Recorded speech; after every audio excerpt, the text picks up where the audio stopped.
Well, hello, everybody, and welcome, welcome, welcome. So, in this session, I'm very excited to have an opportunity to talk with Dr. Deanna Minich. And the title of this particular session is called Hormones as Communicators, a Personalized Approach. And I also want to give you guys just a quick overview in terms of what we will be covering. So, we are going to discuss how hormones act as communicators, the various phases and hormonal pauses in a woman's life, the spectrum of approaches for hormone health with personalized support during transitional phases, and how focusing on hormonal health can help a practitioner offer personalized services to their clients. So, very much looking forward to this conversation, and I want to welcome you, Dr. Deanna Minich. So delighted to have you here today. Great to be here with you, Leslie. I'm excited for this conversation about such a hot topic like hormones. Absolutely. It is a hot topic. So, before we jump into kind of the nitty gritty of our conversation, I'd love to just get a little bit of a background on you. If you wouldn't mind just kind of giving us the little bit of your backstory, what you're doing at Food and Spirit, and maybe just a little bit about what inspired you to move in that direction with your career. Sure. Thanks for that first question. Um, I would say that just top line, I'm a nutrition scientist. I'm an author, and I've also had a clinical background. So it's kind of unique being a PhD, then going into the clinical sphere. And I would say the path into that clinical world was through functional medicine. So when I finished my doctoral work, I went to work in the food industry for some time, and then I moved over to working with Dr. Jeffrey Bland, who is the father of functional medicine, as most people know. And I went to work on his research team. I did clinical work as part of his team, and I also was an educator and even traveled the world with him giving talks. And as part of that, I would say 11-year experience working with him, I then moved on into what I would say my own platform, which I called Food and Spirit, which encompassed not just the nutrition science part of my training and my clinical experience, but also a more holistic view of the physical, emotional, mental, and even spiritual aspects of the being. And the impetus for that, I would say, came from clients because I was working with people on nutrition and then soon came to realize that when I was helping them to change their food, they were essentially changing their lives. And that led me to this philosophy that I have, which is how we eat is how we live, and how we live is how we eat. So I would say that I'm a very diverse practitioner in the way of where I've gone with nutrition science. I have moved from nutrition in a very physical, literal sense into what I would call nourishment of the whole self.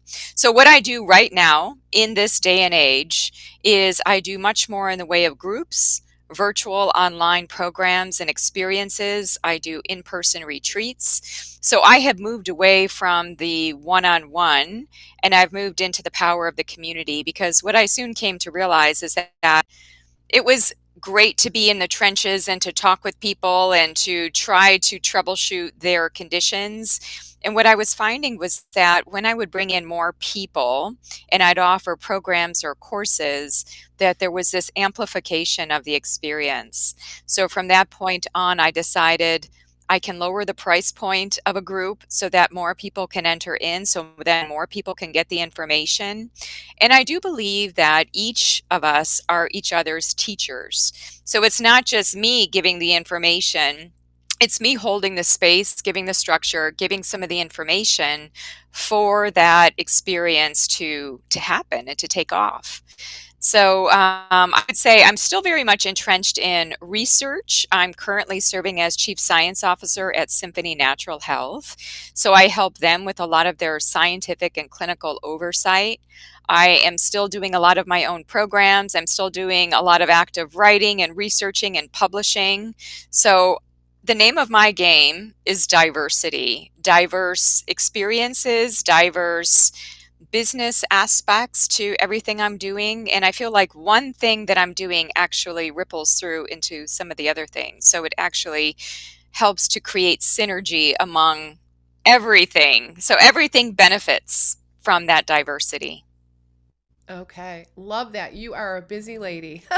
You got a lot of juggling a lot of plates at once, which is amazing. And I love, love, love that you discovered the power of group programs. Definitely one Yeah. of my favorite things to teach and to talk about, just to help, our practitioners to successfully scale their businesses. And at the end of the day, be able to impact more lives. That's really what we're all about. So, fantastic. All right, let's dig into our topic and specifically, let's talk about hormones. Mhm. What are the various key hormones that you like to focus on in your work? I would say cortisol is the big one. When Okay. I think of the basic triangle of cortisol, insulin, and glucose, that triangle, for us to get that triad correct with clients, with people, that forms the basis for so many of the other hormones, whether it's the sex steroids, whether it's the pineal melatonin, pituitary hormones. I mean, it's so important to get that cortisol insulin nexus established, and that is seen as what I would see as the foundation. So that's where we see truly the mind body interface, because cortisol is, as we know, so much connected into circadian rhythm, into stress, into food, into lifestyle.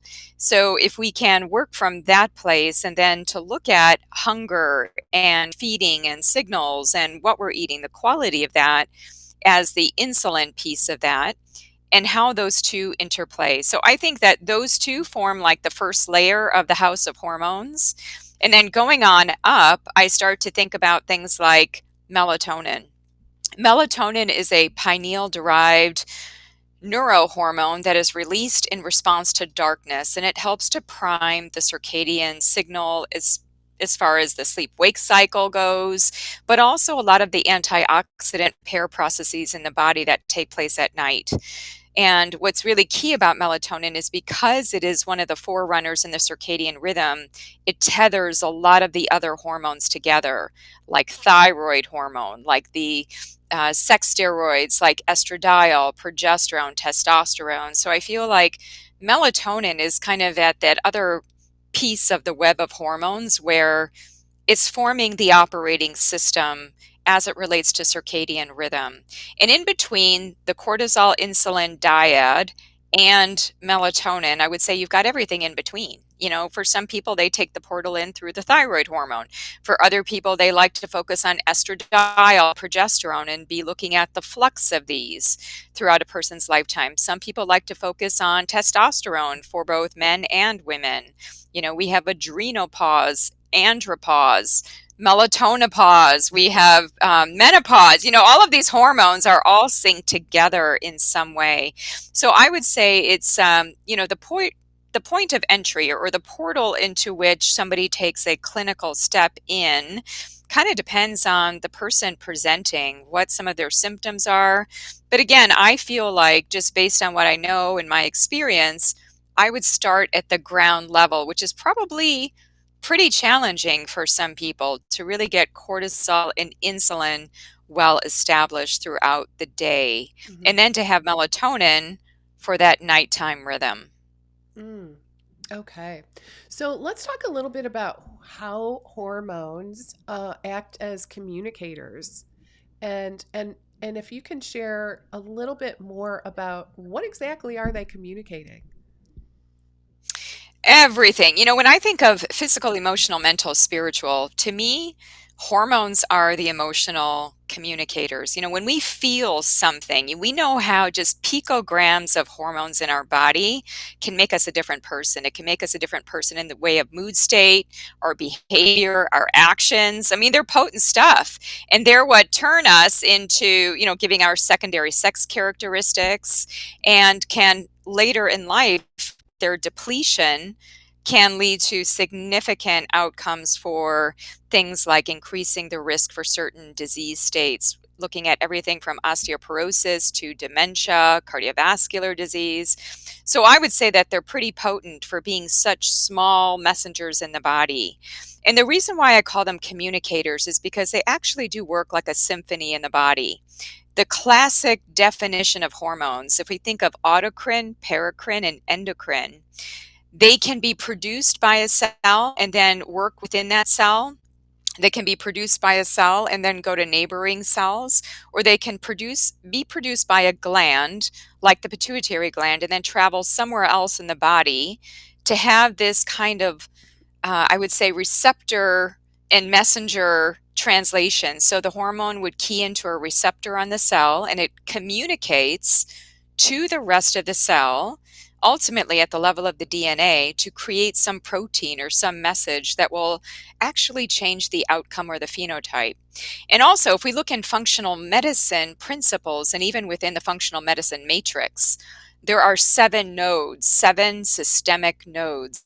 One of them is called communication, and that's where hormones and neurotransmitters live. So even from a functional medicine standpoint, that is how they are classified, as communicators. So interesting. So let's talk a little bit about some of the phases and pauses specifically in a woman's life, right? And if you could offer any Mhm. insight on your perspective as to why our practitioners ideally should be focused on these. A woman's life is very dynamic. If we think of 0 to 10, kind of the pre-puberty years, just establishing again healthy stress response, cortisol, establishing sense of self and identity, getting the immune system in play. And then we have the years of puberty, and I would say 11 to 20. This phase of a woman's life is really about establishing that dynamic hormonal rhythm. So starting to see increases in a number of the steroid hormones like estradiol, progesterone, testosterone, and a number of the different metabolites of them. And I think that sometimes, Leslie, what happens is that clinicians focus on the actual hormone and Hmm. not the metabolites of the Hmm. hormones. And those metabolites can also be implicated in symptoms like PMS, just a variety of different endometriosis, which is more of an inflammatory condition. Seeing an imbalance of these hormones, I think, is really key, and those respective metabolites of those hormones.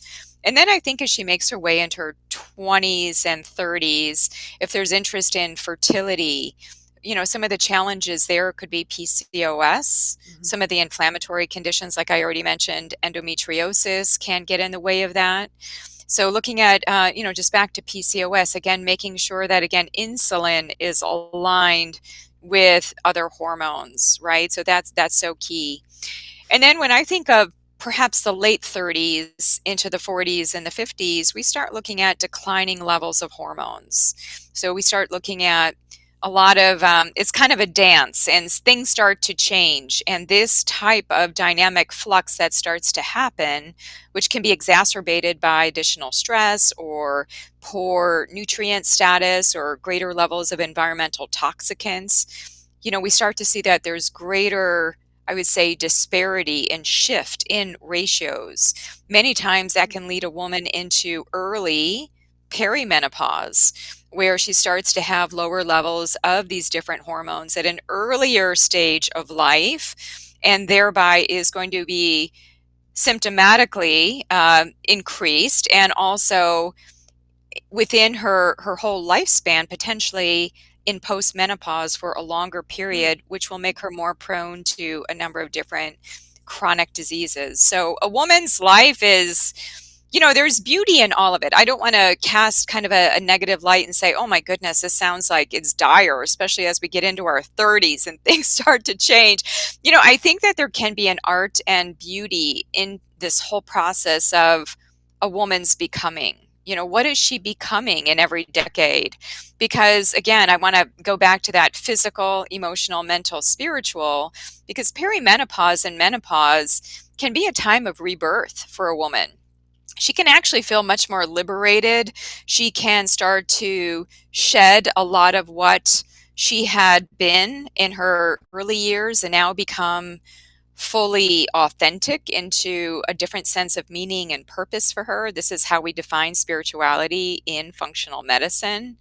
So I think that there's great opportunity. While there might be these biochemical shifts, I think that they could be harnessed for the betterment of herself if she is tracking with a team of practitioners that can support her and also with a community that is supportive, which is why, again, I have moved more into the group space versus only the solo one-on-one. Okay. Yeah, so much more powerful, right? Just the power of that group dynamic. It's pretty incredible. So, let's chat a little bit now about the spectrum approach to client care and specifically how you apply that to hormonal health.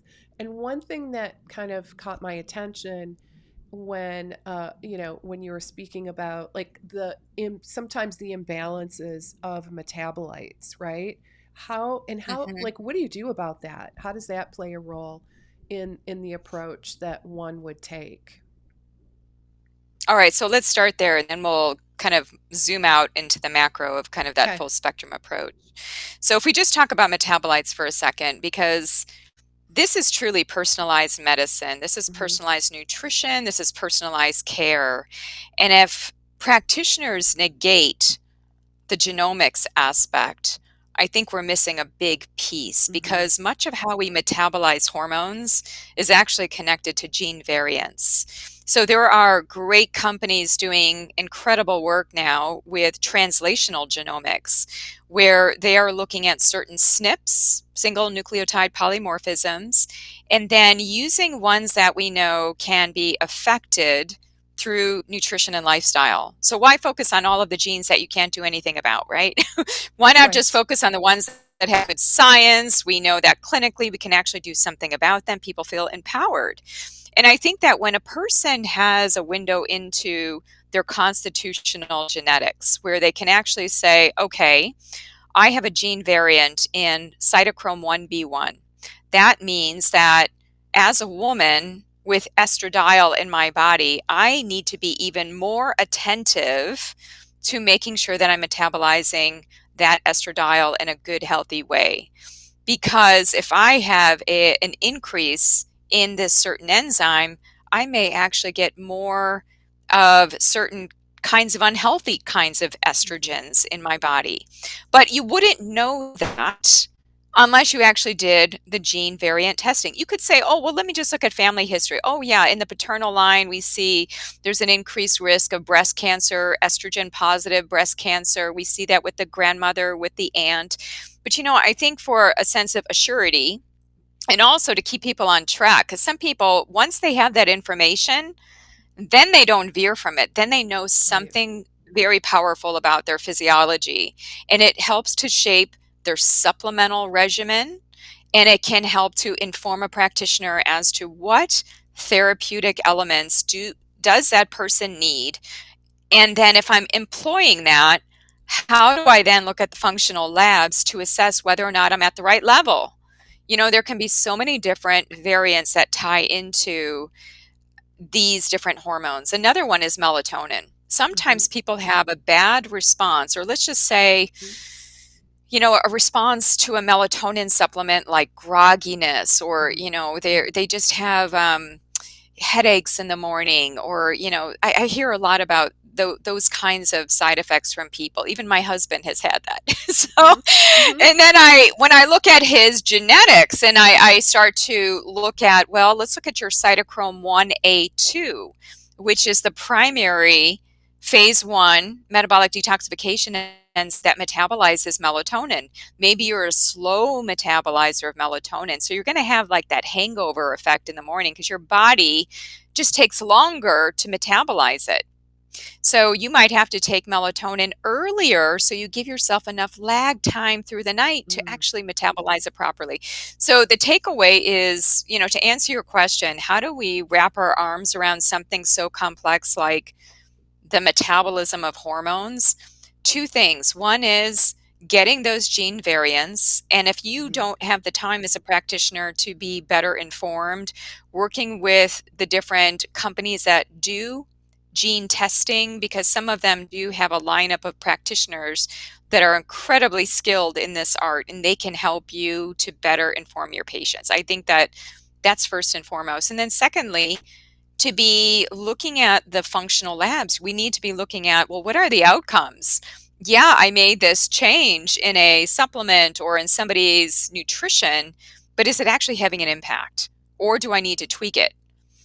So I think that that is the name of the game as it relates to personalization. I think we really need to look at that. And Leslie, quite honestly, with the increasing toxic burden on the planet, something that we didn't have decades ago, this is only further implicating a woman's trajectory and each of the different, I would say, the decades, especially the fertility one, looking at preconception health, looking at pregnancy health, looking at post birth health, and kind of looking at, how is she doing? All of those different pieces can be affected through toxic load, which further changes the metabolism of hormones because hormones and toxins go through similar pathways in the body. So if you're burdening those pathways because you have increased toxic load, then there could be some environmental or some, I would say, just other implications that are just even separate from genetics to consider by way of trying to help her optimize her health. And we Okay. can get into the full spectrum piece of it too, but does that answer your It question does. on It's so helpful. it's a lot. Yeah. So you're looking at genetics, the SNPs, and you're looking at actual labs in Yeah. tandem. And it sounds like you're also considering environmental conditions, right? In terms of You have to. Mhm. toxicities. Yeah, I mean, if you're trying to look for the low-hanging fruit, like what most people can do, because some of this comes at cost, right? That not everybody has Sure. accessibility to. So, first line within environmental medicine is avoidance. First you get clear on, how do I avoid certain things, whether it's in my diet. Dr. Pizzorno was just talking recently at Dr. Bland's personalized lifestyle medicine meeting back in October. And he was talking about, where do most toxins enter in based on his clinical experience? And he said 60% would be attributed to food. So you've Hmm. got food, which much of that we can control to some extent, at least a little bit better than we can with air. We've got food, water, and air. I see those as the heavy hitters. So, how do we avoid and help people to avoid things in their environment through those different portals and to give them strategies? And, again, back to cost and the genetics part of it, the gene test theoretically is a one-time deal. For something like $250 to $300, making that investment in somebody's health, I think has remarkable Hmm. long-term sustainable benefit for somebody because once you have your genes aren't changing. The actual base pairs are your base pairs. Of Okay. course, epigenetics is another thing and what we're doing with those genes and how we're methylating and the histones and the configuration of the genes can be modified. But I think that constitutionally, spending a couple of $100 on the genetics piece will again better inform us on environmental toxicants as well as hormones. Yeah. It's good investment. So, can you comment a little bit on some personalized hormone support strategies and maybe some other things as well? Like nutrition, lifestyle, and where supplements fit in as well. I know that's a really big question. So, just, Yeah. give us like maybe kind of a high level overview of some of the specific strategies that practitioners can actually implement. Sure. And I talk a lot about this in my free gift that you are offering by way of the summit. So I would say Yes. if this is going to sound very top line, but there are much more in the way of, these details that people need in the free gift. So be thinking of that. Um, I'm just going to gloss over the macronutrients. We have to, at least in nutrition science, we have to think of the macronutrients, micronutrients, and phytonutrients is kind of how I think about it. So the macros are key, enough calories, looking at protein. Let's just focus on, I would say, the perimenopause and the postmenopausal period, which women find themselves in for a majority of their lives. So let's just focus on that as we think about this. So, of course, sometimes the macros need to change during that period of life. We need more protein. We need less carbohydrate in order to support skeletal mass, and also looking at just the overall dynamics of hormones. And we actually do need protein to fuel a lot of the metabolic detoxification processes in the body as well. There was a study looking at high protein versus low protein diets and showing that there was a change in a number of these different enzymes. So we have to keep that in mind, that just in general, a higher protein, I'm not going to say high protein because that's all relative, but you might want to evaluate that for your patients. The other thing I think we need to think about, and this was my doctoral work, is essential fatty acids, which form the basis for our entire being. So with fatty acids, that's a very inexpensive, I would say, a very easy test that even a patient can go online and do this themselves and learn a little bit more about their omega-3 index.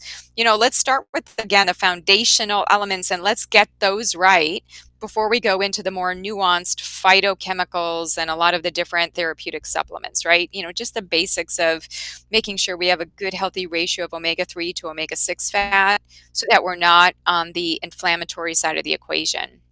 Carbohydrates, again, I think we all know, reducing the processed carbohydrates, increasing fibers, especially the complexity of fibers, and that will help us with hormone metabolism and detoxification as well. So that's kind of how I think of the macros. The micros, of course, the spectrum of water soluble, fat soluble vitamins is key to consider. Now, I'll just shine a light on one particular aspect here. When we look at, and this is kind of I would say, a Venn diagram of taking the vitamins with the phytonutrients and putting them together a little bit, and then we're seeing this crosstalk. Carotenoids. What are carotenoids? It's a family of plant pigments. So there are about 700 of them. I actually focused on them during my graduate work. My master's thesis was all on carotenoids and oxidative stress. So when we look at carotenoids, these are the compounds that make plant foods pretty. So they tend to be red, like lycopene and astaxanthin, orange like beta carotene, alpha carotene, beta cryptoxanthin. Typically orange colored foods contain those carotenoids, yellow like lutein. So these compounds, why do I mention them in this discussion of hormones? Because they tend to be fat soluble like hormones, and they embed into tissues that are fat soluble that would connect to hormones, like fat tissue, which we know is a repository of hormones potentially. The other place where these carotenoids, certain ones of them actually localize, and this might be new information for people listening, is in the ovary. This was kind of new for me too, as I was going through the work on it and reading papers and kind of going through it. So there was a group that published on identifying up to 13 different types of carotenoids localized in the ovary, and how a healthy ovary has different carotenoids than a diseased ovary. So that's kind of interesting. And then there was further up, I would say, insights and also a publication looking at ovarian decline and how women that were eating foods that were rich in beta cryptoxanthin, which again is one of these carotenoids, tended to have less ovarian decline, or at least a delay in ovarian decline by a little bit over than a year. So it was like 1.3 years, I think, was what they found. And we tend to find beta cryptoxanthin in orange fruits like tangerines, oranges, these kinds of, again, orange. Orange is a key color for women, especially for fertility and even into perimenopause. Most people aren't as aware of that. So I think carotenoids are a big deal. They're a big deal for the skin. As you eat more plants with these carotenoids, they actually make your skin healthier. They make your skin more hydrated. They're good for the eye, for the brain, for the breast tissue. Like I could go on and on about these carotenoids just because I've had some focus Fascinating. on them. Yeah. We, So, but oh, go ahead. yeah, that was a big chunk. So why don't you distill that down and I could go further if you want. Yeah. Well, I was curious about where supplements fit in, right? Especially Supplements during do fit these in. transitional phases especially a woman's life. Yeah. I mean, so in full disclosure, I have worked with the dietary supplement slash natural products industry since 2003. In fact, I just made a Facebook post on this today. I was Mhm. reflecting on, just being a part of this for 20 years, like being behind the scenes. So I started out right after I finished my doctorate. I worked in formulation. So I got to see the ins and outs of like, how is a supplement made? Like, what is the brain trust that puts that together? And then how do you get the ingredients? How do you actually get that manufactured? So there's a lot of context there with respect to quality control. And I think that, whether it's packaging, interactions of different things, I learned a lot by way of that. So I am very scrupulous about any and all supplements when I see them. And not all supplements are created equal. That we should all be in acknowledgement of, right? I Absolutely. mean, I just think, and for many years, for a decade, I worked with Dr. Jeffrey Bland at a company that was focused on dietary supplements for the health professional. So that was a bit of a different tier because there was actually clinical work on many of the different dietary supplements that we were putting together. So I was part of the research group that was responsible for helping to put together those formulations and then study them in the clinic. So there was that beautiful translation of knowing that what we wrote down on paper from science actually had a clinical translation. So I think that when it comes to dietary supplements, we need to be thinking first and foremost of the company. Is the company consistent with sustainability, good, healthy, ethical practices, just even of the planet and what they're putting out? Are they conscientious about packaging? Are they conscientious about bringing in organic certified ingredients when they can? All of these things are really relevant. And then for the practitioner, I think it's like a little part-time job for them. It can be overwhelming to be on the pulse of how do I know if my supplement is good, this supplement that I'm recommending to my patient, when they don't have time to do all the diligence. It's like a part-time job to be checking in with the company, asking all the questions. They don't know all the behind the scenes type of aspects that I'm familiar with, right? So Mhm. there are, some marketing aspects within the dietary supplement industry that can be very clever. But what I would say to practitioners, since you don't have the time to do it for the most part, is always ask the question, is there science? Is there published data on this particular supplement? Not just the borrowed science of like, okay, I saw this in the literature and this is supporting the claim that I'm making. I mean, that's okay.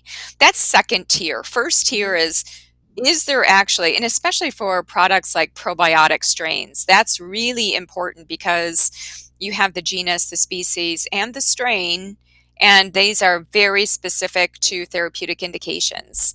So I would say it's really important. I mean, maybe it's the nutrition science part of me to say this, but it's really important to follow the science, just be sure that there is credibility, efficacy, safety that has been demonstrated and published somewhere.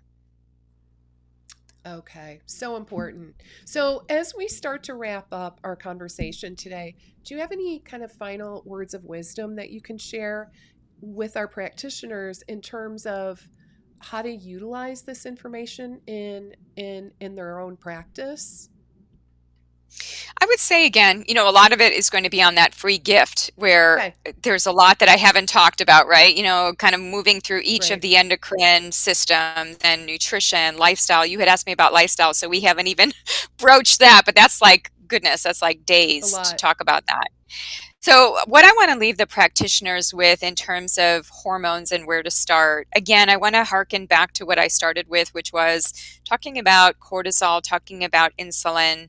When I look at some of the plants out there, so being in nutrition so long, I try to stay connected to what has evidence and not what is a passing trend, because we get lots of, the pendulum is always swinging in nutrition. One day something is in, one day something is out. So it's kind of like, what has staying power? To me, I have had the opportunity to work with groups that have looked at herbs and looked at the adaptogenic aspects of herbs, things like ashwagandha, things like maca. And I think that many of these adaptogenic herbs, and in the case of maca, as an example, maca, I just finished writing a manuscript on maca and looking into the 17 colors of maca. Like, maca is much more complex than we've ever realized. And there are certain well studied formulations of maca to get a certain desired hormone effect. You take the wrong maca, you could Hmm. break out with acne and lose hair if you're a woman because it's more androgenic. So it's creating more in the way of cortisol and testosterone. So I think that plants, what I want to leave everybody with, what I didn't really get to, but again, you can find it in the free gift, is Hmm. the power of plants to help us to better acclimate. Plants are really good at helping us with hormones. They even Hmm. contain hormones. Plants contain melatonin. Plants contain phytoestrogens, phytoprogestins, not to the levels that we need, but they can help our physiology and even I would even say our psychology to better acclimate. So I would say to work within this realm of plants and to be looking at how can plants help my patients to better adapt, because they're always going to have stress. They're always going, I mean, that's never going That's right. away. So what we can do is better fortify the cell environment through these adaptogens, and in so doing, just get a little bit of wiggle room in terms of our response. So instead of just reacting and having patients just reacting and being inflamed, they'll get a bit of a pause and their physiology will start to shuffle in a way that gives them a little bit more bandwidth. Hmm. And I don't think either that we need to abuse or overdo certain plants or adaptogens. More is not always better. That's another principle that I want everybody to hear, because sometimes the dose makes the effect. It's not just the plant, it's the dose. And sometimes a plant derived hormone like a plant melatonin will be better than a synthetic melatonin, and a certain dose. There's so much to be, we're seeing so many different press releases and news releases about all these melatonin supplements at very high levels being given to children. What is Mm. that doing to their hormones, over the long term, right? So I think more is not always better, and the complexity of plans to help with making us more resilient and ultimately more happy. Love that. All right. So I do want to remind our audience to be sure to download the free gift that Deanna so generously has for us today. And that is entitled Nutrition and Lifestyle Approaches for Healthy Hormones. So, I There mean, you it go. sounds like this particular piece is going to go into a lot more detail and even cover some of the topics that, we just kind of hit on a surface level, right? Absolutely. Yeah, this was short. I lecture for days on these topics, Right, so this is really just giving you the highlight and giving you some curiosity and some right. questions that might come up. Excellent. Okay, so again, everyone, be sure to check in the description and click that link to download the free gift, again, entitled Nutrition and Lifestyle Approaches for Healthy Hormones. So that sounds like a do not miss opportunity. I'll be downloading that one myself. So, all right, so I do want to thank you so very much, Deanna, for joining us today. Really so informative and inspirational. I love your approach. And thank you very, very much for your willingness to, share your pearls of wisdom with our audience today. Really appreciate it. You're so welcome. Thank you for having me, Leslie. Thank you. All right, everybody. Bye bye for now.